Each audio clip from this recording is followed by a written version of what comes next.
Hi friends, இந்த வீடியோவில் நம்ம இதை பற்றி பார்க்க போகிறோம் அப்படின்னா, நம்ம வாட்ஸ்அப்பில் வந்து சேட்ஸ் எல்லாம் பேக்கப் கொடுக்குறதுக்கு 2 ஆப்ஷன் இருக்குது. ஒன்று வந்து என்னன்னா லோக்கல் பேக்கப், இன்னொன்று என்னன்னா GDrive பேக்கப். ஸோ இந்த பேக்கப் நம்ம கொடுத்ததுக்கப்புறம் இந்த பேக்கப் வந்து எங்கே போய் ஸ்டோர் ஆகுது அப்படிங்கிறத நம்ம இந்த வீடியோவில் பார்க்க போகிறோம். வாங்க நம்ம வீடியோக்குள்ள போகலாம்.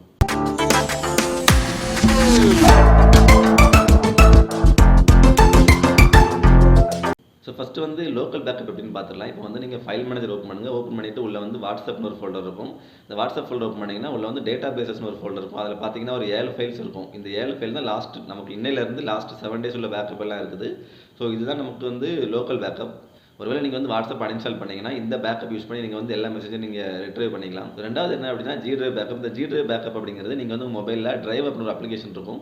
அந்த அப்ளிகேஷன் ஓப்பன் பண்ணிங்க அப்படின்னா ரைட் சைடு கார்னரில் பாருங்கள், உங்களுக்கு வந்து ஒரு இமேஜ் மாதிரி ஒரு ஐக்கான் இருக்கும். ஸோ நீங்கள் வந்து பேக்கப் கொடுக்கும்போது என்ன ஜிமெயில் ஐடி சூஸ் பண்ணீங்களோ அதை கிளிக் பண்ணி நீங்கள் அந்த ஜிமெயில் ஐடி சூஸ் பண்ணிக்கிடுங்க. அதை சூஸ் பண்ணிவிட்டு நீங்கள் வந்து லெஃப்ட் சைடில் பார்த்தீங்கன்னா மெனு பட்டன் இருக்கும். அந்த மெனு பட்டன் நீங்கள் கிளிக் பண்ணிங்க அப்படின்னா உங்களுக்கு வந்து நிறைய ஃபோல்டர்ஸ்லாம் கீழே லிஸ்ட் ஆகும். அதில் வந்து பேக்கப் அப்படிங்கிறத நீங்கள் வந்து கிளிக் பண்ணீங்க அப்படின்னா நீங்கள் வந்து வாட்ஸ்அப்பில் பேக்கப் ஆகிருக்கிற டேட்டோட சேர்த்து உங்களுக்கு அது இருக்கும். ஸோ இந்த பேக்கப் நீங்கள் வந்து ஒரு ஃபோன் மாற்றுறீங்க இல்லை அன்இன்ஸ்டால் பண்ணுறீங்கனாலும் கூட நீங்கள் இந்த பேக்கப் வச்சுட்டு எல்லா மெசேஜ் நீங்கள் ரிட்ரைவ் பண்ணிக்கலாம். ஸோ இந்த வீடியோ வந்து யூஸ்ஃபுல்லாக இருந்துச்சுன்னா லைக் பண்ணுங்கள், கமெண்ட் பண்ணுங்கள். நெக்ஸ்ட் வீடியோவில் பார்க்கலாம். தேங்க்யூ.